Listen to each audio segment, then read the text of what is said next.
Друзья, еще раз добрый вечер. Второй за сегодня эфир. Собственно говоря, ждем Самата и сейчас приступаем к обсуждению, собственно говоря. Hello, привет. Привет, hello. Все, Самат здесь.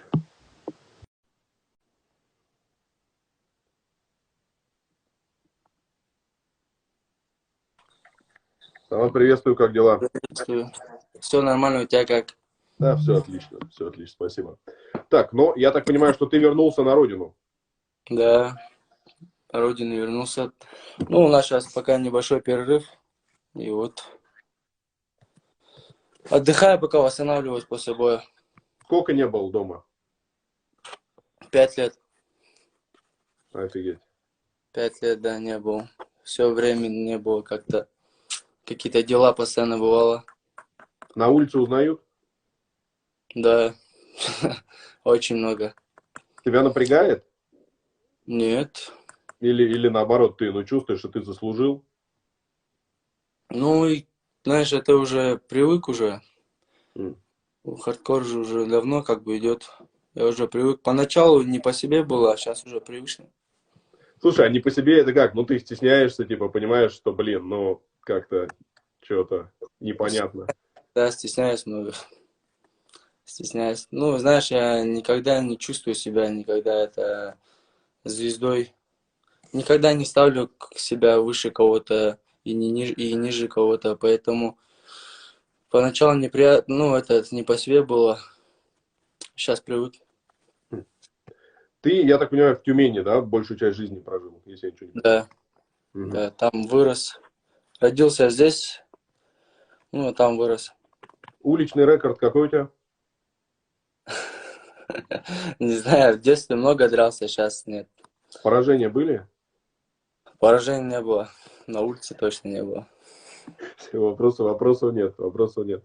Слушай, а почему ты не стал по любительской карьере дальше идти наверх? С чем связано? Ну, то есть ты выполнил мастера спорта, а дальше что?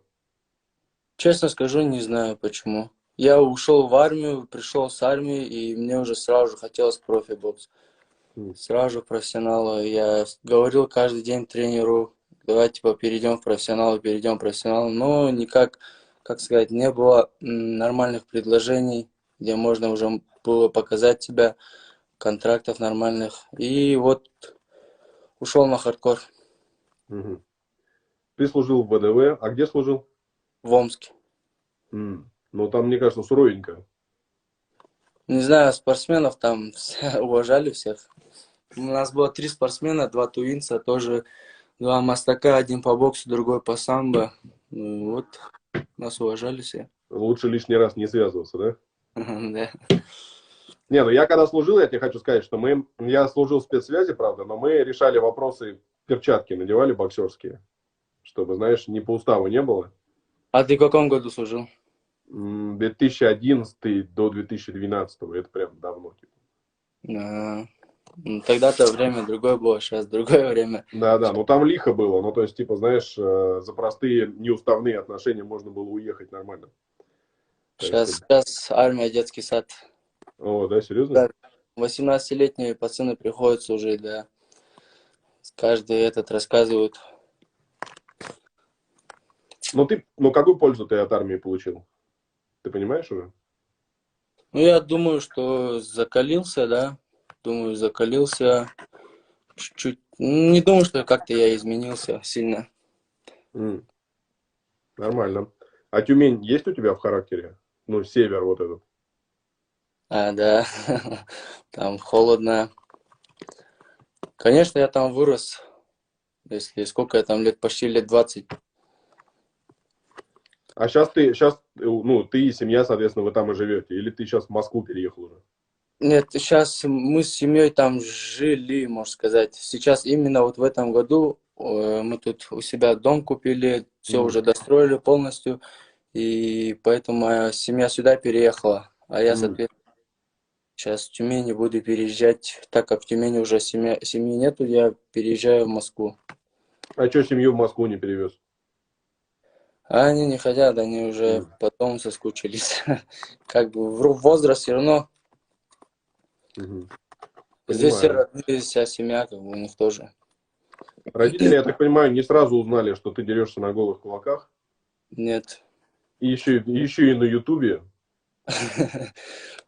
Нет, ни родители, ни тренера, никто не знал, только там близкие друзья знали. Я так просто ушел туда на хардкор. И отцу сказал только после, ну, в день боя сказал, что так-то, так-то. Я ему сказал, что ухожу в этот, ну, на соревнования по боксу в Москву. М.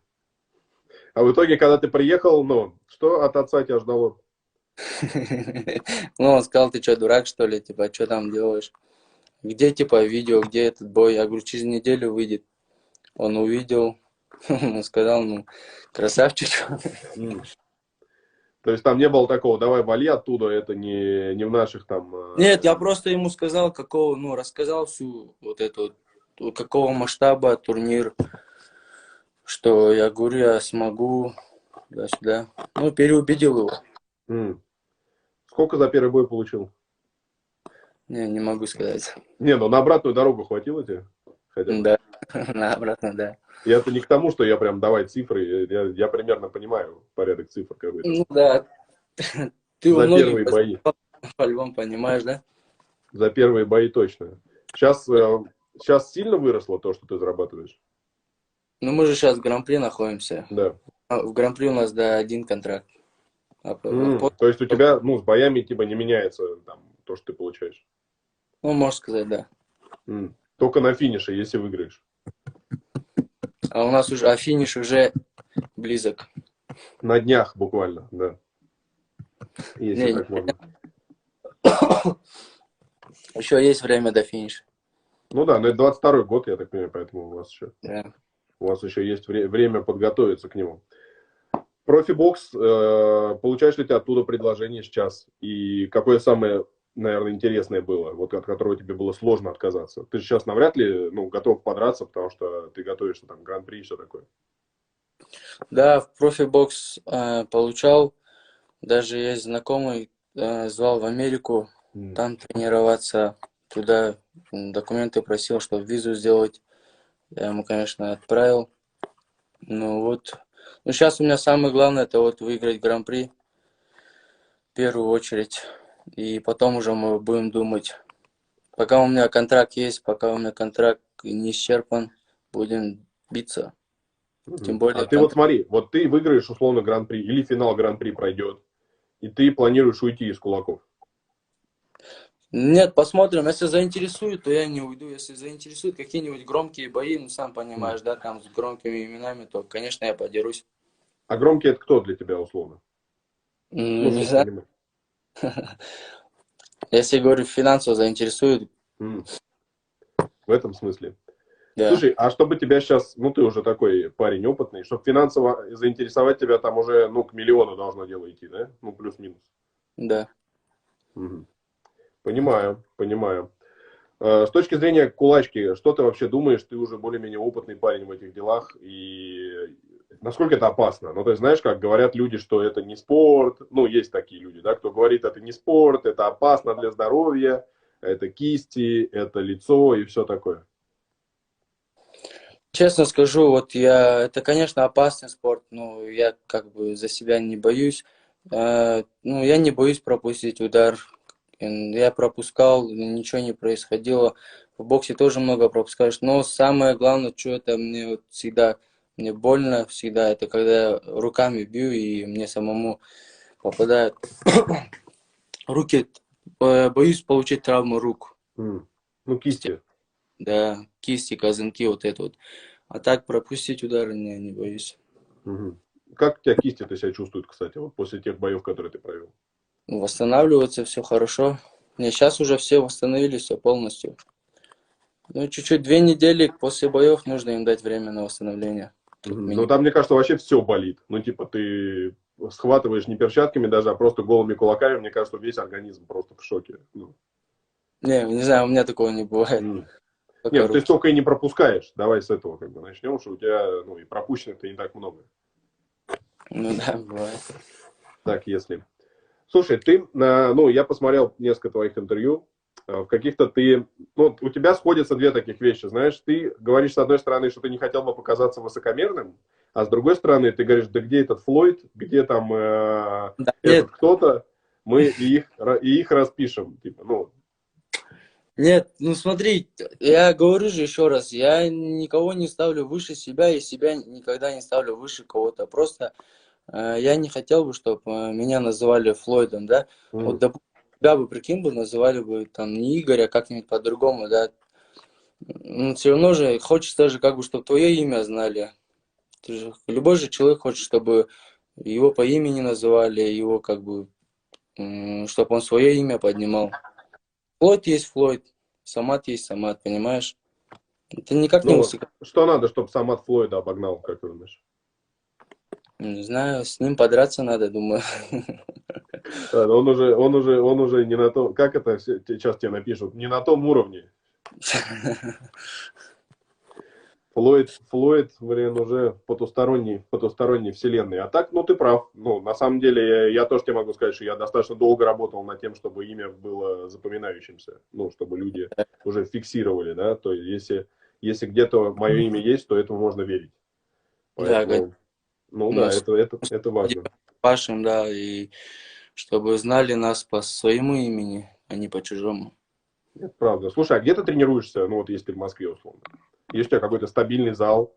Честно скажу, нет. Вот на протяжении 5 боев у меня чисто своего зала и своего тренера именно в Москве нету. Я как в Тюмени, я как с самого низа, вот как маленьким ребенком пришел в Тюмени, тренировался у Леонида Анатольевича Абрамова, вот так и до сих пор у него тренируюсь.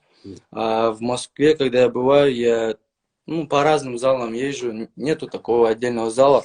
В каких только залах я не был. У меня есть братья, которых я постоянно с собой беру, которые они меня с собой берут. Ездим в разные залы. Честно скажу, до третьего, четвертого боя и даже на улице готовился сам. Вот утром бегал, брата звал, брат даже лапы не умел держать, я его научил на лапы держать. Ну и вот так вот самое главное, готовились. А Леонид Анатольевич что тебе говорит, когда он узнал, что ты на кулаках пошел? Первое сообщение, что он мне написал, когда он увидел бой, сама ты чё, пошел лохов бить, он мне написал. А там оказалось, да, что, ну, есть и более серьезные люди. Да, ну я ему объяснил, так-то, так-то. Сейчас тем более кулачку разрешили, сама Федерация бокса разрешила. И вот недавно мне звонил президент Федерации бокса, ну, Тюменской области нашей там Да. знакомый. Говорил, что тебя тут, ему типа каждый день звонят, хотят интервью взять. М. Да, как Растешь, да, в этом смысле. Это важно, это важно. На родине, насколько тебя, ну, признают вот так же? на родине поддерживают, весь народ поддерживает, узнают на улице, все зовут. Каждый день там по сотням сообщений пишут, что нужно там встретиться, давай посидим там, день там. Ну, я, конечно, физически не со всеми могу, да и тем более со всеми родными еще не встретился. И вот так вот каждый день постоянно езжу туда-сюда, каждый день режут барана, когда я приезжаю. Это, короче, там ты на родине сейчас месяцок побудешь, плюс 5 кило стабильно, да, приедут. Да, да, по-любому. Любимое блюдо есть у тебя? Любимое блюдо? э, Бешбармак, наверное, плов. Все, подход серьезный, подход понятный. А есть ли какие-то спортсмены, может быть, из Кыргызстана, на кого ты, ну, ты уже говорил, что типа у тебя ты хочешь быть таким вот неповторимым, ну, если я все правильно понял, все такое, но есть какие-то Ну, люди, на которых ты, повторю, а? на которых ты ориентируешься. Ну, то есть очевидно, что в Кыргызстане есть спортсмены, на которых уже можно ориентироваться. Ну, то есть такие, знаешь, очень большого уровня и медийного тоже. Нет, я не знаю, брат. Я не знаю, как на этот вопрос ответить.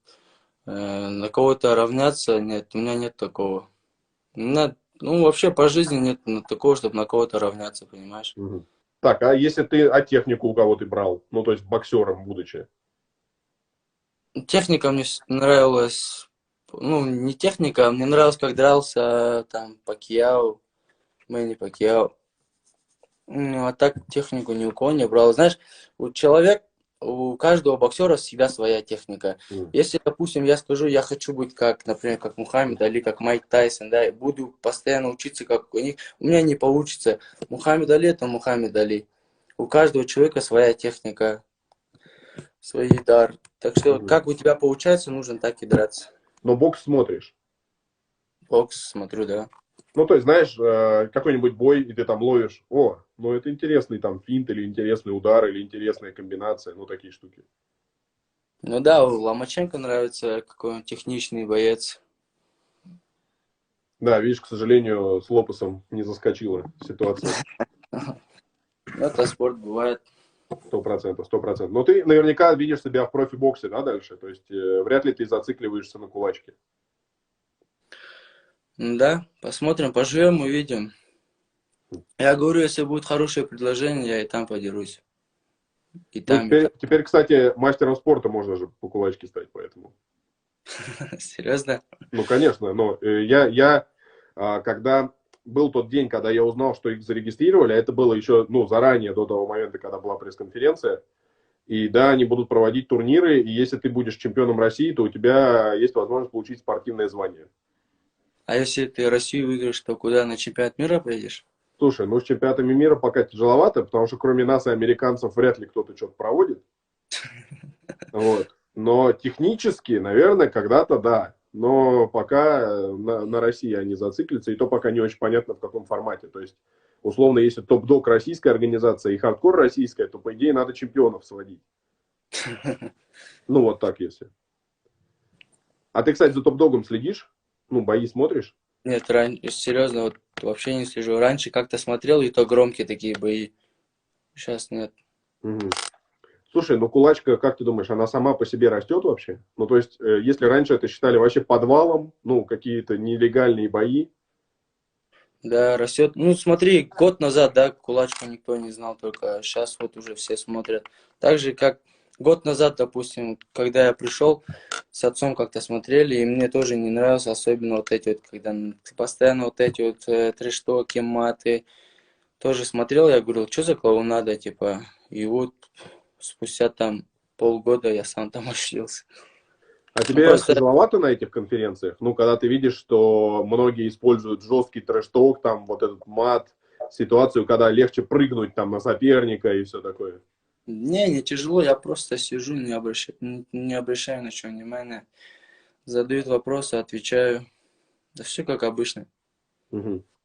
Слушай, при вот этом, ну, понимании ситуации и понимании того, что ты, ну, скорее уважительный парень, да, и понимаешь, что там есть грязь, а есть, ну, необходимость, да, когда надо друг на другу, но нормально газануть. Что не так пошло у вас с Лендрушем? Ничего не пошло, он сказал, потом после, там, через полчаса после боя подошел, извинился, сказал, что он на эмоциях был. Вот, так и на конференциях тоже сказал. Ну, он говорит, то, что я выиграл его брата, он был на эмоциях, ну, я там тоже понимаю. Ну, у нас нету вражды никакой. Ничего личного, только спорт. Ничего личного, только спорт, да. Ринг покажет, бой приближается, посмотрим, кто Мгм. лучше. Ну, то есть, это, знаешь, скорее фанаты, да, эту тему подняли, что там начали писать какие-то жесткие вещи и оттуда, и оттуда. Да, возможно. Потому что бывают такие штуки, И знаешь. после боя уж тоже, конечно, он тоже профессионал, он тоже должен был сдержать эмоции. Конечно, у меня тоже бывают эмоции, я же тоже человек, мне тоже хочется там наорать на кого-то, наброситься, но я всегда держу себя в эмоции. И прежде всего мы же профессионалы, мы должны показывать пример для молодежи. Мгм. Как себя зарядить на бой, когда взаимоуважение? Ну как зарядить? Сказать, что у тебя за спиной, что столько народ смотрят, столько близких тебя поддерживают, что ты должен выйти и показать все, что ты способен, чтобы ты не опозорился. Слушай, а кстати, фанаты твои еще в Кыргызстане не выяснили, где ты живешь? Ну, к дому не приезжают? Нет, ну я уже говорил, что я в городе Кызылкия, тут рядом с Кызылкией живу. Тут, конечно, пишут, давай встретимся, когда выезжаю в город. Вот, а так Слушай, есть у меня мысль. Наш эфир смотрит Лендруш. Как ты думаешь, если мы его подключим минут на 5? Да, подключай. Давай. Мне кажется, это будет интересно людям посмотреть. Лендруш, если ты с нами на связи, давай мы тебя включим. Я думаю, что это было бы весьма интересно. Так. Тем более, что мы все выяснили с точки зрения там взаимопонимания. Потому что, знаешь, натыкаюсь на разные комментарии, но бывают и совсем жесткие в его адрес тоже, там, ну, какие-то совсем ядреные.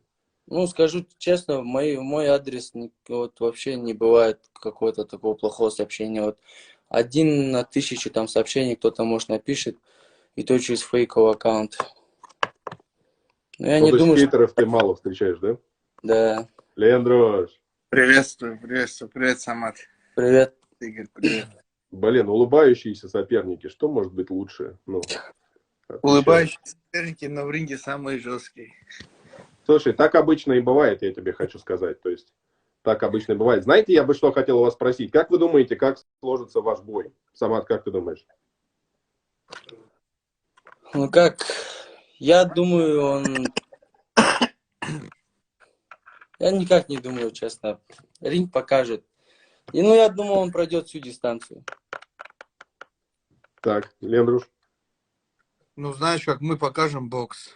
Там не будет прямо, ну, я уверен, что в этом бою я колхозку не буду показывать. Я еще вес скину, и чисто бокс будет. Я думаю, знаешь, какой такой красивый бокс, он на дистанции, я на сближении. Я думаю, будет крутой бой, вообще интересный. Многие пишут, мол, это не финал, это не финал. Но почему? Он красавчик, знаешь, как он 70 килограмм весил, изначально дошел до финала. Это финал, поверьте мне, это финал. Это хороший боксерский финал будет такой. Слушайте, вообще уникальная штуковина, да? Хотя, может, и не уникальная, что в кулачке в финале два боксера, ну, достаточно высокого уровня сойдутся. То есть это какое-то показательное, да? Вообще. У нас с ним вообще разный стиль. Не-не, стиль понятно. Стиль понятно. Я к тому, что люди с боксерскими навыками, с хорошими, видимо, ну, это как раз кулачка, как раз вид спорта и для боксеров. Есть такое ощущение? Ну, ближе к боксеру. У боксера, думаю, больше шансов выиграть. Ну, Особенно с также колхозными ударами. бывают же и международники, и мастера, которые тоже падают. Ну да, там то не только что ты хороший боксер, ты должен еще, знаешь, как внутри быть сильным человеком, чтобы многие пропускают удар, все уже морально сдаются. А когда ты пропускаешь удар, там встаешь после нокдауна, показываешь характер, то это наоборот даже еще лучше. Там Самат правильно говорит, много у нас там боксеры были международники, которые падали от КМС по боксу или там от первого разрядника, например. Самат, я правильно понимаю, что ты не был ни в нокдауне, ни в каком состоянии вот в кулачке пока ни разу? Нет. Понятно. Но это я не к тому, что я ставлю какую-то цель для кого-то. Это я так. Это, Лена, знаешь, что мне бы хотелось сказать? Значит, я лично на своей странице после нашего с тобой интервью нашел гигантское количество ядреных комментариев, таких, блин, ну, крепеньких. Это фанаты Самата. Я думаю, что это просто фанаты. Ну, вряд ли они прям конкретно фанаты Самата, потому что вряд ли человек будет так подставлять человека, за которого топит. Ну, писать грязь, вот всякое. Кому не заходишь, там видно, что он земляк. Ну, видно, что киргиз по национальности. Да не только же там и киргизы что-то пишет плохое. 5% у меня там на странице, ну, в основном киргизы, да, писали. Ты же видел после боя, ну, в Ютубе даже там комментарии других национальностей люди пишут, то, что, типа, вот до этого момента, типа, за тебя болели, а после этого так. Ты же видишь, это не Это только... что стало? Знаешь, как, вроде бы я ничего плохого не сделал, не оскорбил ни нацию, ни человека не оскорбил, и не знаю, какого-то там... Люди начали какие-то выводы строить, еще начали просто громкими словами раскидываться. А удивительно то, что ты звонишь человеку, который тебя оскорбляет, он берет тебя в черный список. А ты кому звонил? Ну, было там, кто мне там в личку писал. Я просто по приколу брал, по видео звонил. Мне просто интересно было посмотреть человеку в глаза.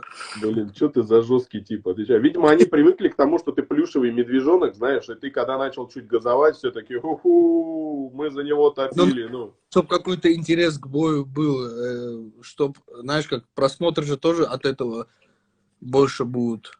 А так я человека не оскорбил, ни нацию не оскорбил, а на меня так накинулись, как будто я там, не знаю, все лично оскорбил человека, а я его даже не трогал. Ну да, Вот мы только уже выяснили, что, в общем, ну, не, это было после боя, потом я к нему подошел, мы по рукам дали, потом на конференции я тоже ему сказал, что ну, на эмоциях бывает такое, что чуть не контролируешь. После боя у меня тоже башка гудела, и знаешь, как чуть-чуть неприятно было, когда мой друг проиграл. Мгм. Самат, можно ли назвать ваш бой, ну, показателем того, что кулачка может быть, и вообще ютубные бои могут быть и без оскорблений, а на таком нормальном, добром, уважительном, ну, не трэш-токе даже, да, вот такое уважительное противостояние? Да, конечно, почему нет? Да так и будет, я в смысле, ну, я даже не могу человека оскорбить, он, видно, добрый, воспитанный парень, как я его могу оскорбить? Если, ну, он ко мне хорошо относится, у меня к нему только спортивное уважение. Чисто спортивная злость выиграть его и все. А к нему по-человечески я нормально отношусь, уважение. Есть пацан, дошел до финала, это для меня это чисто по-мужски. Я ему только желаю удачи. Лендуш, разница в габаритах для тебя неудобная? Я скину вес. Я же сказал, что скину вес. Не, Ну, я не про то, я про рич, как это называется, вот про эти а, вещи. рост имеешь в виду? Ну, рост, руки. Ну, я привык. Всегда у меня высокие соперники были в жизни. И я привык, наоборот. Я, наоборот, с низкими не могу боксировать. А с М, высокими у меня нормально получается. м. У меня тоже 90% соперников, что и в боксе, что и в кулачке, всегда низкие. То есть все привычны, да, ко всем, я так понимаю. Да. Я школа лучше. Никаких секретов друг от друга не имеете. Слушайте, скажите мне, вот кулачный бой теперь легальный. Мы теперь с вами не преступники, которые проводят прямой эфир, говоря о нелегальных вещах, а мы теперь говорим про спорт, так или иначе. Есть какое-то удовлетворение вот от этой ситуации или пока непонятно? Ну, я тебе говорил, что да, ну, круто, что сделали это спортом. Уже люди будут относиться к этому виду спорта нормально, не будут говорить, что какие-то уличные бои, там еще какие-то собачьи бои. А теперь уже это нормальный мужской вид спорта. А до этого так и было, да, Самат, что говорили, что уличные бои и вот прочие штуки? Да я сам это говорил год назад, не хотел. Когда Дауд начал драться, я говорил, ты что, это что за собачьи бои, как я могу там драться? И через полгода я уже выступаю там. Ну да, есть такая история. Кстати, вы понимаете, что в перспективе, ну, если ваш бой в 2022 году, чисто технически, возможно, вам придется сдавать допинг-контроль. Самат, что Да, думаешь? допинг. Хоть сейчас могу сдать. Не, ну Банка. сейчас-то не надо. Сейчас-то у тебя, небось, там этот, Вот, бишбармак в крови, там эти я вещи, честно я скажу, думаю. вот уже вот, столько лет я даже никакой вообще даже таблетки вот не принимал никакой. Вот на сборы ездили, нам всегда на сборах выдают столько таблеток. Но от каждой таблетки всегда же есть этот, какую-то слабость чувствуешь. Поэтому я никогда не принимал. Только что там супрадин может и все. Все, в общем, на чистых продуктах. Все на чистых, да, на конине и на мясе. Нормально. Лендраш, а ты на чем? Я на витаминах. А вот У это меня долма, вот эти темы. суставов пью, рыбий жир пью, витамин D пью, витамин В пью. Я, короче, много витаминов пью. Не-не, это мы поняли. А вот долма, вот эти вещи, ну. Долму обязательно кушаю, хашламу кушаю, долму кушаю, шашлык кушаю, все кушаю. Сейчас хаш кушаю, сейчас на данный момент в неделю раз хаш кушаю. Хорош. Ну, ваши секреты побед нам известны, короче. Я все, я все понял. Пацаны, давайте тогда начнем с Самата. Самат, скажи что-нибудь болельщикам, которые ваш бой обязательно посмотрят. Ну что хочу сказать болельщикам. Потерпите немного. Каждый спрашивает, когда бой. Скоро конференция выйдет. Там узнаете, когда бой будет. Я буду готовиться. Я буду проводить сборы. Я бегаю. Это будет хороший бой, я вам это обещаю. И я вас не подведу. Лендруш. Я хочу поблагодарить всех, кто за меня болеет, кто ждет этот бой, кто переживает. Осталось совсем чуть-чуть. Уже 5 боев мы провели. Остался последний шаг. Мы оба подготовимся к этому бою хорошо. Выйдем в лучшей форме. Все на уважении, все на спорте. И покажем крутой, хороший, жесткий бокс на голых кулаках. Отлично. Если кто-то за наш эфир до сих пор не понял, кто же здесь такой я, значит, я, значит, Игорь Лазорин, спортивный журналист, фигачу каждый день прямые эфиры на русском, на английском, инсайды, новости. И сегодня после этого эфира у меня еще 3 интервью, 2 из них на английском. Так что, короче, кто не подписан, это ваша ошибка, срочно подписываемся. И на пацанов обязательно подписываемся, кто до сих пор не подписан. Все, Друзья, спасибо большое. пока, ребят. Все, ладно, давайте. Лендруш, хорошей подготовки. Ты тоже сама удачи. Давай, Давайте. пока. Все, пацаны, пока-пока.